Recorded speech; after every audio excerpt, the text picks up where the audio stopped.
Hello, and you're welcome to level 400. Congratulations on completing level 300 successfully. In this class, I'm going to be taking you in documentary editing, and for today's lesson, we're going to explore the concept of documentary editing, putting side by side the concepts of editing and what documentary actually is. So we're looking at the facts about documentary and how editing comes together to make documentary what it is. My name is Adrapa. I'm going to be your instructor for today and for the rest of the semester. So we're just going to have a general overview of documentary editing today. And at the end of this lesson, I'm hoping that you would have an understanding of what documentary is, and you will also understand the facts about documentary and the role of the editor. And in this discussion also, put yourself in a position to get ready to create a profile of yourself, and it's titled Who Am I and How I See the World. So I believe that you've seen many documentaries, you've seen many profiles of people. A requirement of my class is that since it's a graduating class and you'll be looking for jobs, that's if you already don't have one, and you'd also be in a position to, speak to people about yourself or even host this video on your website. It's a good thing to make a film about yourself, to market yourself, because all this while you've been thinking about making films for people, making films about people. So you're going to go through the process of researching about yourself, telling a story about yourself, creating it into an interesting narrative that would excite people and that would want to make people interested about who you are and what you do. Yes, I believe that there are various interesting aspects of your life, but I'm looking at an aspect that would project you in your corporate space and also give us the opportunity to experience some aspects of you that ordinarily we wouldn't have known. So as we define documentary, as we look at how editing makes documentary what it is, I'm hoping that you would also psych yourself up to start preparing to make this film, and we'll discuss that in later courses or later lessons. So looking at definitions, documentary is defined as a movie about life, but not life itself, okay? It's also defined as documentary gives the audience the opportunity to experience the reality of other people. So a movie about life giving us the opportunity to experience the reality of other people, which is a very rare privilege, Documentary has a dominant feature, which is actuality. So yes, a movie about real people, about life, but it is leaned towards actuality. So whatever it is that makes a documentary what it is has to be actual and not made up. It's important to note that documentary leans on authenticity since it uses non-actors to tell a story. So leaning on authenticity basically means that whatever it is that you're putting together should be truthful as possible, should be real as possible, should be factual as possible. As we progress, we would realize that making a documentary film, has changed over the years. Technology, people's taste, creative interventions in storytelling, all of these things have influenced the way we tell our stories, and most importantly, the quest for the audience wanting to be satisfied with and by some level of storytelling approaches, has influenced the way people tell their stories. So things have changed over the period of time. But it is important that since documentary is non-fiction and it's not made up, we remain authentic as possible. By being authentic, if we are editing interviews together, we put it together to tell the real events as they occurred, rather than making changes to it to make it sound different. Okay, so it's important to remain authentic as we tell our stories. Documentary is a creative representation of actuality. When I say creative representation of actuality, obviously the intervention of cameras, lights, setting up interviews and all of that introduces some level of creativity in there. So yes, there's an actual world, but with the intervention of crew members and filmmakers, that creativity creates that representation of the actuality. So it's actually not the actual thing, not the actual setting, not the actual environment, but a representation fused with some level of creativity. Okay, so documentary is a creative representation of actuality. Documentary's mission to explain requires the construction of meaning from material gathered from non-fiction interactions and from documented events. So yes, if you're making a documentary film, obviously it's not to entertain. If we want entertainment, we would switch to an entertainment channel to watch music videos or to watch drama or to watch Big Brother or something else. But if you're watching a documentary, you want to be informed, you want to be educated, you want to explore new areas with facts and figures and clarity. Okay, so documentary's mission to explain requires the construction of meaning for materials gathered from non-fiction sources or documented events. So yes, still thinking about editing and thinking about documentary, it means that the intervention of creativity in here, okay, and the intervention of construction of meaning from these materials creates an impression that there's some level of dilution, if there's a word like that, but the actuality or the facts that remain in the real world is somewhat diluted because of the process of construction. Because yes, if you have a building that is already made, yes, you just see a building. But if you see a building being made, then there's an influence of people's, emotions, people's views, people's perceptions, and all of that coming together to influence what the actual event is. So yes, documentaries are supposed to be factual as much as possible, but we need to understand as editors that the process of construction of meaning, okay, somewhat can affect or influence the actuality that we are putting out there in the world. That is why it's a representation and not the actual thing. It is also important to understand and realize that the taste of audiences globally have evolved. And so documentaries that often remained on government or state-owned channels are not the documentaries that people really want to watch today. Documentaries that are actually making the name now are those that are winning awards at film festivals and all of that. So yes, the culture of storytelling when it comes to documentary filmmaking is evolving. And as filmmakers, if we just stick to just making that documentary, putting shots together and then recording a voiceover and just putting it underneath it, then we miss the essence of creative storytelling.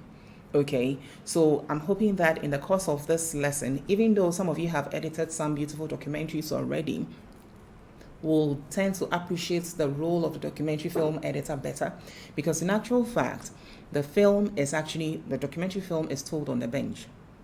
That is where it is couched, that is where it is nurtured, that is where it develops, and that is where the story is birthed. Okay, but you can also have, very scripted films, even though non-fiction, being shot, well planned and thought out, and you just sit and you have a video already recorded and you can just slap pictures to it. That is not documentary, even though it's non-fiction. But if you want to actually become a documentary storyteller, you need to go through developing the narrative on the bench as you review the files and as you put it all together. Yes, that is a bit arguable too, because I mean, we live in a very fast world where even in the NAFTA setting, you are giving some minimal days to finish your edits for whether it's a documentary or fiction. So what do you do, madam, in a situation like that? Well, we'll learn the right way of doing things. When you find yourself in a situation where you are pressed with time, you still would have some of the things that we have discussed, sipping out of you because you have learned it and it's embedded in you. So you'll be able to use those techniques to be able to identify the storylines within the film that you're putting together. I hope you understand that. Okay, so moving on, still with some definitions. The challenge for fiction film editors is making fake people, otherwise known as actors, believable inside an already made story provided by the script writer. While documentary editors have real people, but are challenged to find the dynamic story, or at least a compelling structure somewhere, somehow, in the hundreds of hours of footage on their lap. And this is a plight of every documentary filmmaker.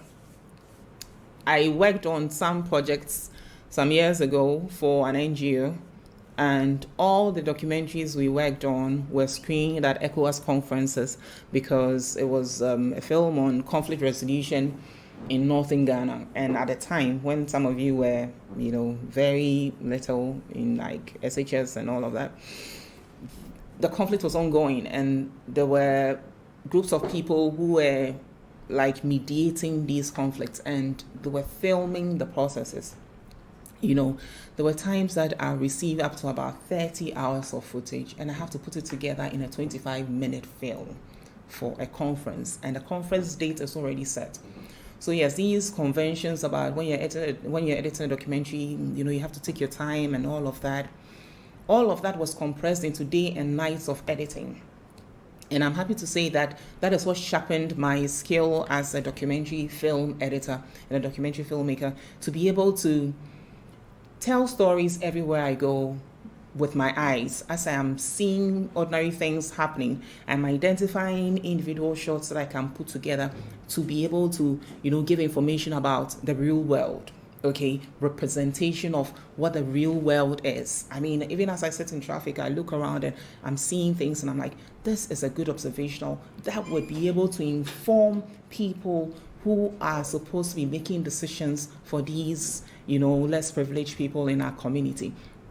So yes, it's a lot of work, and if you're able to do it well, then you are able to impact a lot of people and also give others the opportunity to experience life that they ordinarily wouldn't have gotten the opportunity to experience. Still on definitions.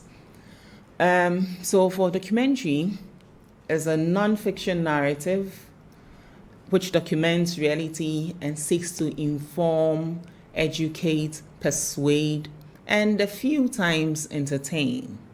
Okay, so these are some of the attributes of documentaries. It's a non-fiction narrative, it documents reality, and it seeks to educate, inform, persuade, and a few times entertain. So life as it is, or life caught unawares, that's Vertov's definition of documentary. And creative treatment of actuality is John Gerson's definition. Now, with all these definitions, when we come into what editing is, which you have known for a year and more since your basics of editing class in level 200, we know that editing is not all about cutting the director's story, but also finding the story within the footage and creating an engaging rhythm to sustain the audience's interest from beginning to the end of the film. Now, with this definition, how do we then put this whole definition about what documentary is and the facts about documentary and what editing is together. If we actually look at this definition of what editing is, how to create an engaging rhythm to sustain the audience's interest from beginning to the end of the film, then it means that the introduction of editing in documentary takes away all or most of what we have known about documentary prior to possibly this discussion. Takes all those factual and mythical understanding of what documentary is away.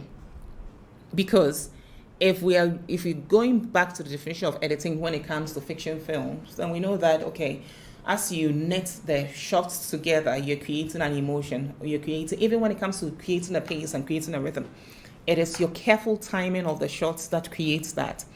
So if you're doing all of these things in documentary, then are you diluting the truth to the extent that it is non-existence, or your creativity influences the truth so much so that it should change its name from documentary to something else? This is something we need to look at. And I'm sure by the end of this discussion, we'll be able to draw the line and see where our role is as editors and how important our role is as editors to be able to put these films out there that would catch the eyes of the very busy audiences that we already have, so that they'll pay attention to the stories we tell in documentary films and begin a conversation after the film ends. So understanding editing. When you edit, you select images and sound and compile and manipulate them into an order for a movie. True or false? That's very true. Okay, so there's a lot of manipulation that goes on in editing. In this case, we're trying to understand what editing is, and we are trying to understand the facts about documentary, and we're trying to put them together to see how we can create meaning out of the course that we're about to, study. So for instance, if we edit, when we edit, we select shots, we select images and sound, we compile them, we manipulate them into an order to tell a story in a movie. Okay, by compiling the order, length, and juxtaposition of series of images and sound, the editor is able to create logic, rhythm, and aesthetics. This makes editing so powerful and so strong that if you put editing in documentary, then the documentary now does not become what it is that we've known documentary is. Yet, the audiences that we make films for these days are no longer interested in the state-owned broadcasting format of, newsreel documentaries and all of that. Our tastes as audiences has changed. So yes, we still need to tell our stories anyway. If it's non-fiction, yes, it's good. You're telling a non-fiction story, but you need to make it desirable, appreciable, and likable and shareable, after people see your film. That is not in any way to say that you have to break all the conventions about documentary film making. No. That is not to say that you should stylize your documentary films so that it looks like some other new, genre that is yet to be invented by this 2020-year group of students. However, it puts some extra burden on you as an editor to unlearn those things you have thought about what documentary is and relearn new ways of communicating your film through documentary storytelling during post-production. Because it is said that the fact that it is a documentary film does not mean it has to be ugly. Does not mean you just have to have interviews and have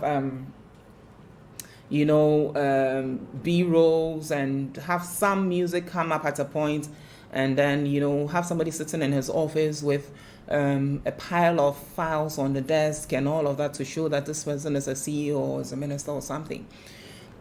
In every stage of documentary filmmaking, we need to consider our destination, our audiences, their taste, their quality, and in contemporary times, how creativity has influenced filmmaking, and for that matter, documentary filmmaking, and even documentary post-production.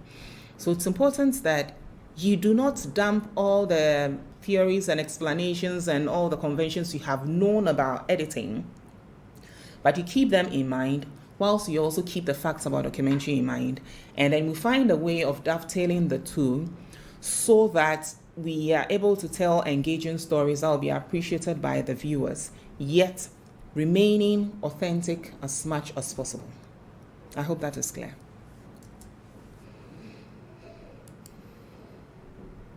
So with all these discussions we've had so far, we have the story on top and we have truth beneath. What are we going to put emphasis on? When we talk about story, we are looking at a narrative crafted in a way that is intended to, a narrative crafted in a way to communicate an idea to an audience. A narrative crafted in a way to interest the audience. So with that, what the truth is could be underneath the broken line, but the storytelling process creates an opportunity for us to craft what the actual truth is in a way that would make it interesting to the audience. And I say this selfishly because if the edit is not engaging, then the film is boring.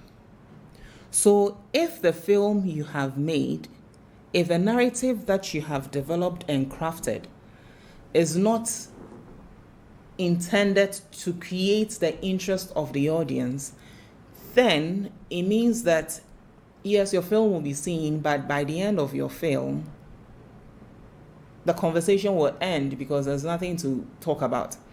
I also say this carefully because if I overemphasize it, then it would mean that, okay, so how different is documentary from the fiction films that we make every time? And so with all of what you're saying, why don't you just add VFX to documentaries and then we know that, yes, it's not real again? No, that's not what I'm saying. What I'm saying is that the films that we make should be engaging, and by creating an engaging film, you're not just looking at pictures and you're not just looking at audio, you're not just looking at interviews, and you're not just looking at B-rolls.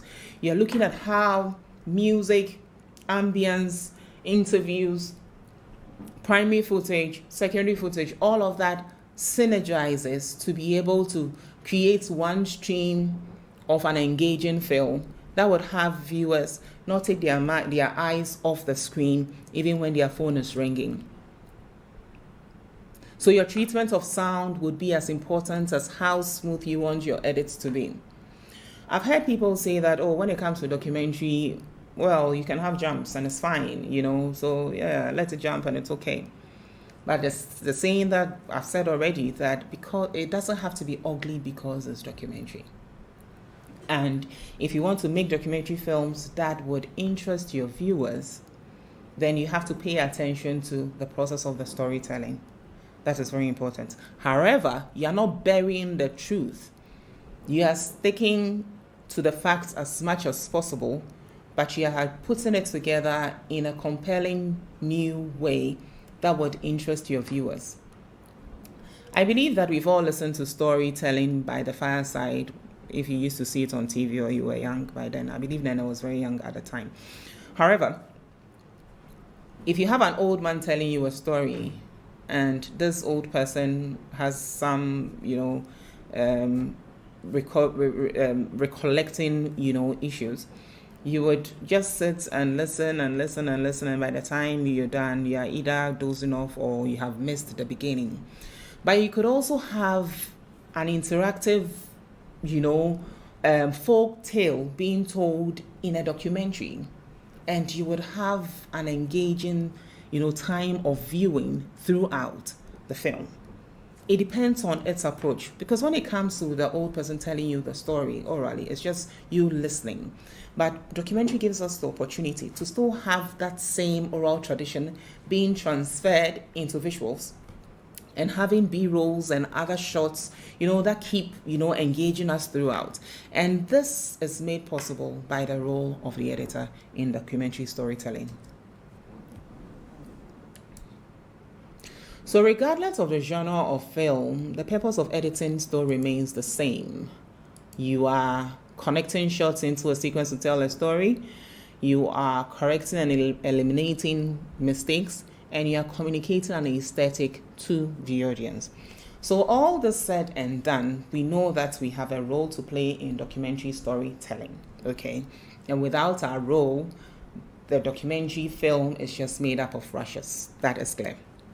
Okay, so now we looked at definitions of documentary, and we went back to refresh our minds on what it is that we have done over the year as editors, okay? And now we are coming back into, facts about documentary. Okay, so from research to interview to filming to editing, every documentary represents the many choices made by the filmmaker to create it. In the process of trying to demystify this whole myth about documentary and it's that film that, you don't pay much attention to, you just put it together to, announce a theme or announce an idea or announce an agenda, we are understanding again that even though we are looking at telling factual films, even though we are looking at being as close to the truth as possible, we also have the intervention of a creative crew that rather creates a representation of what the real event is. That is understood, right? Okay, we also need to understand that for all these choices, from researching to interviewing to editing and all of that, even the choice of places for the interviews, this is based on the many choices made by the filmmaker. So for instance, you're supposed to tell a story about yourself. Who am I and how I see the world?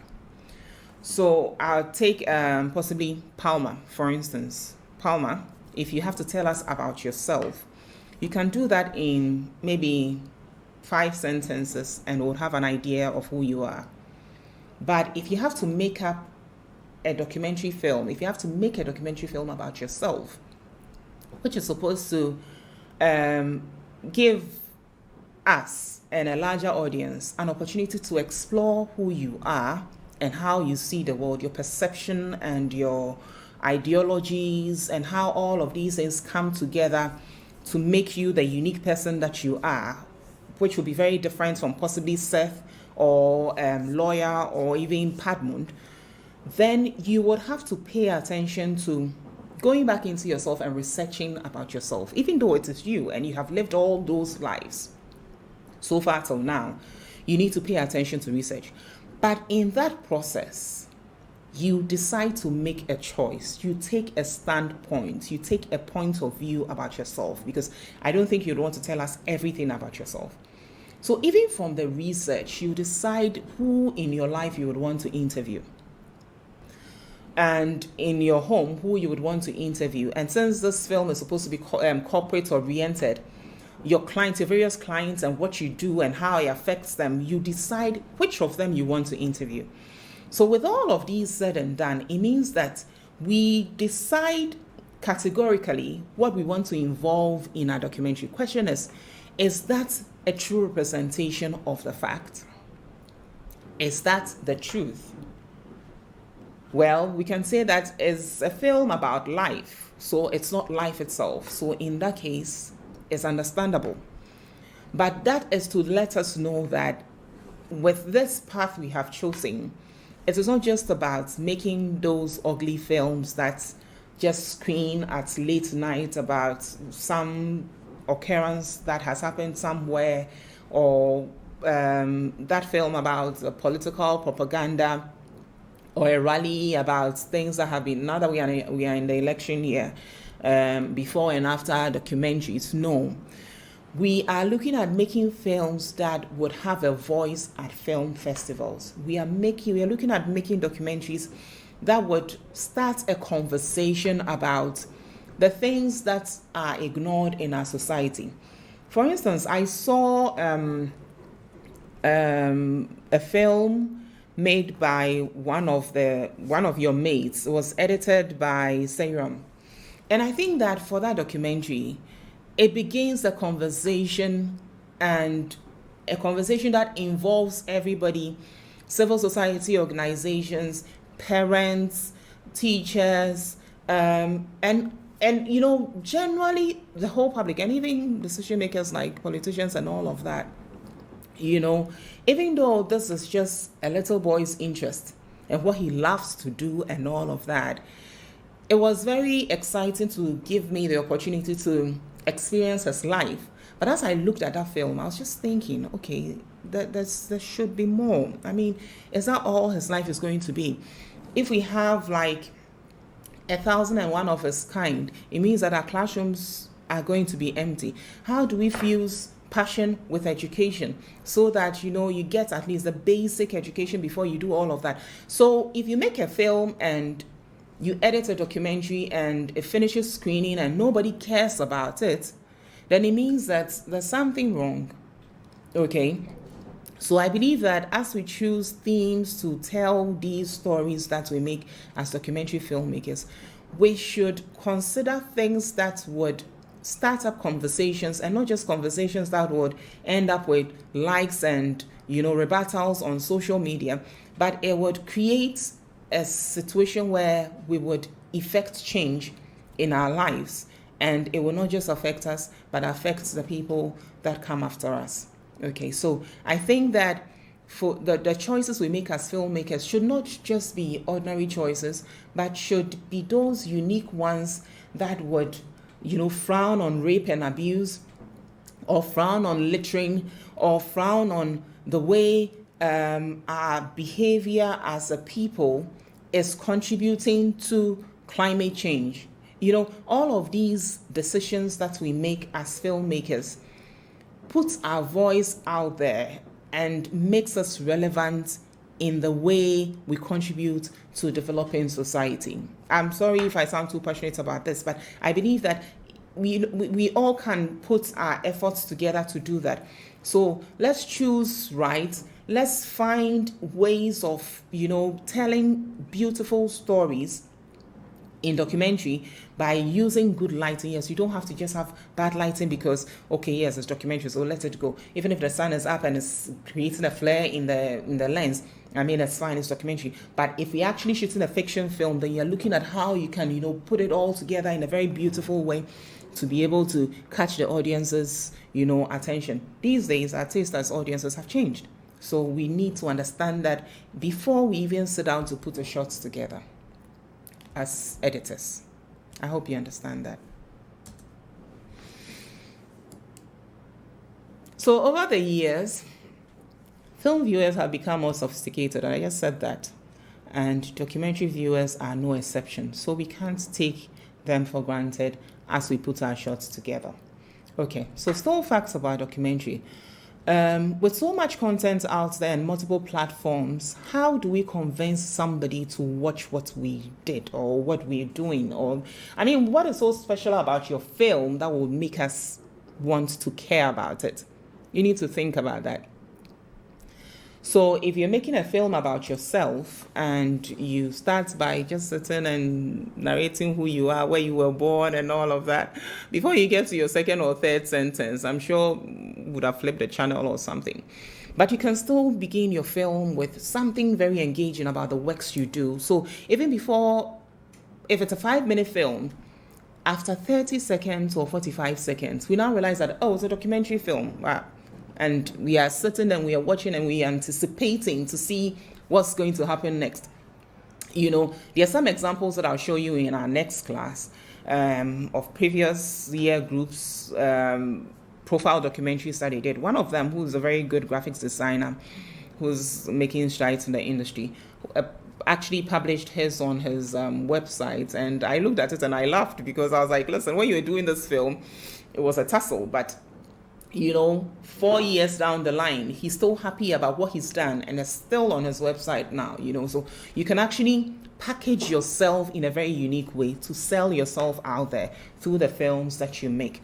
However, make sure that it is that film that at least has a strong beginning that would want to make me sit and watch, or want to make any potential employer want to see it. And so everything you're putting into this film that you're going to make should be factual, all the same, but it should be interesting to watch, and it should be exciting, and it should make me say that, okay, if I'm looking for somebody to do this for me, I would find Padmont, or I would find Lawyer, or I would find Serum, or I would find Miss Brown to make it because of the profile they have put out there about themselves. So think about it. What would make somebody want to watch what you did? It's important. It's also a film. You should make a film that would generate a discourse, and that should be highlighted in the film. That has been said already. Okay, still about a few facts more, and we can, call it a day. So the editor can manipulate. So now we've spoken about the facts. We've spoken about what editing is, and we've looked at definitions. Now we're looking at facts about documentary editing. Now, editors can manipulate the order of events unfolding on the screen, right? Now, in the process of doing that, you need to make sure that you are not being unethical. Does it make sense?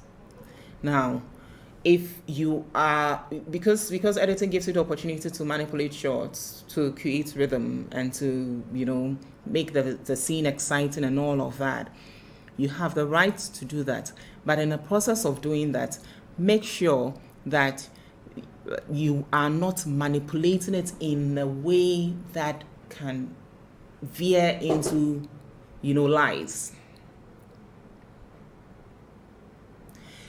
If I say something here about, okay, my name is Ajwa, I am a teacher at NAFTI, I teach post-production editing, I've worked with a number of students, my interest is this, If I say all of that, and you want to pick a part of my interview and put it in a chunk of interviews that have already been lined up on the timeline, you need to be careful that you don't edit what I said in such a way that when you juxtapose it with other shots, it creates a different meaning, which is opposite to what I said. So in the process of manipulation, excessive manipulation in a negative sense, okay, can change the meaning that was intended when the person was narrating whatever was being said. So editors can manipulate the order of events unfolding on the screen through editing, but this is unethical. So you have to do well, even though you're looking at creating an engaging scene, making it exciting for people to watch and all of that. You don't veer into being unethical, because your conventions for documentary storytelling anyway. And as much as technology and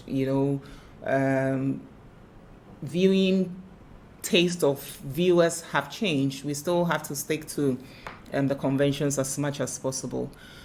We choose what character says or does. Okay, we choose what a character says or doesn't say, simply by including or excluding certain pieces of media in the sequence. So editing gives you the unique power to choose what a character says or does not say. But as much as possible, we have to have a clear conscience, even with all the excitements that have been created earlier about what editing is and how you have to use editing to tell an engaging story and all of that, so that your film makes it to film festivals and all of that. You also need to make sure that in the process of having the power to choose what someone says or does not say, you don't exclude the essential parts of that narration from the sequence, because when you do that, then it means that you have deprived the person from, further explaining himself or herself, which he or she may never get an opportunity.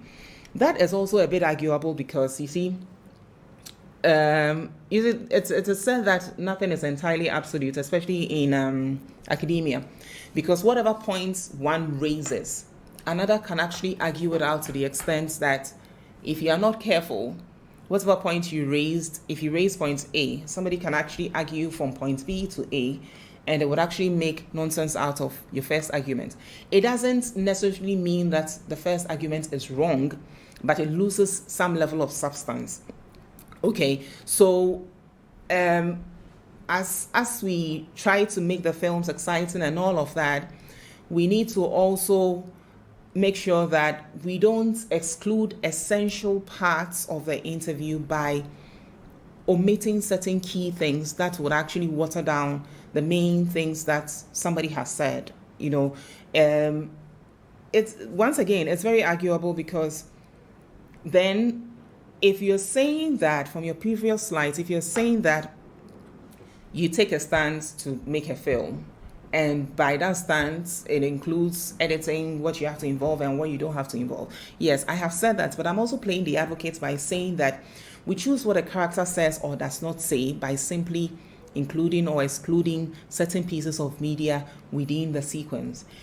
In this process, we have to be careful and we have to remain authentic and faithful to what the person has said.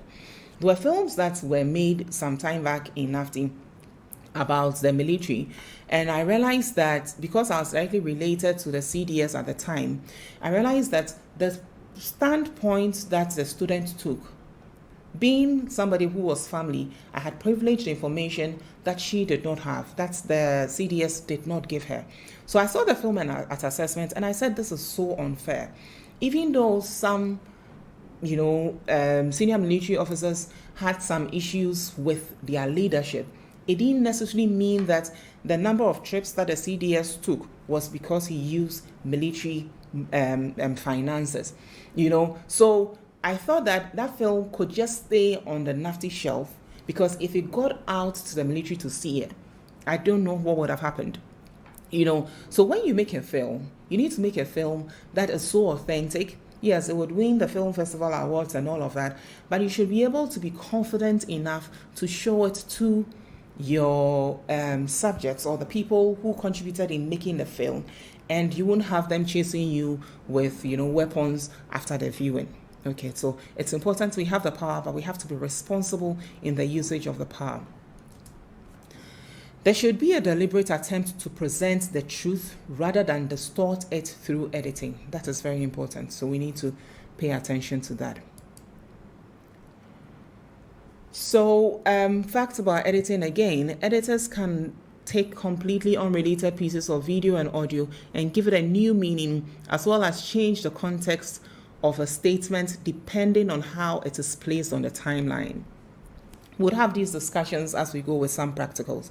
So the juxtaposition of images and the juxtaposition of shots can make or distort what it is that the person has said, and we need to remain faithful to the truth as much as possible, or remain faithful to the fact as much as possible. Documentary affords the editor a lot of flexibilities, but with these flexibilities come a lot of responsibility. I said that if you make a film and you can't invite your subjects to the preview or the viewing session, then it means that you're hiding something. Now, if you also make a film and you show it, and your audiences who are made up of your characters in your documentary do not chase you out with a weapon at the end of the viewing session, then it means you have stuck very close to the truth as much as possible. However, that is not to say that you cannot make films that will be controversial, and you cannot also use editing to alter some, facts during editing for propaganda reasons. If that is what the film is intended to do, it has to be stated very clear from the beginning. It's important. So in the process of editing documentary, what we do is we watch and we listen. A lot of watching and a lot of listening has to take place. We would watch every single interview that has been recorded from location, and we'll put all of these things together on the timeline and remove unnecessary pieces that do not add to the theme that we intend to explore. And with this comes a lot of patience, arrangement, and rearrangement. Okay. That notwithstanding, it doesn't mean that you have to spend years to make a documentary film, especially if it has to go on air, or especially if it has to be seen quickly by whoever is financing it. But it's important to realize that documentary editing requires a lot of patience. And it also requires a lot of critical listening, because it is in listening to what is being said by the interviews that can help you create a narrative thread. Because you see, it's like you're writing a script, and your script is being written from the interviews and from the observational content that you have gathered and all the other B-rolls that you have gathered. But if you're not patient enough to put yourself in the film, then you get to a point where you will lose your audience. I think that I would want to end this discussion here, and we'll continue next week when I show you examples of some of the films that have been done in previous years, and we'll delve into what you would want to pay attention to during your research stage and during the planning of your shooting guide and setting out to go and collect the information that you need, the shots that you need, and then beginning your editing process. So I want to bring this session to a close, and I'll see you next week.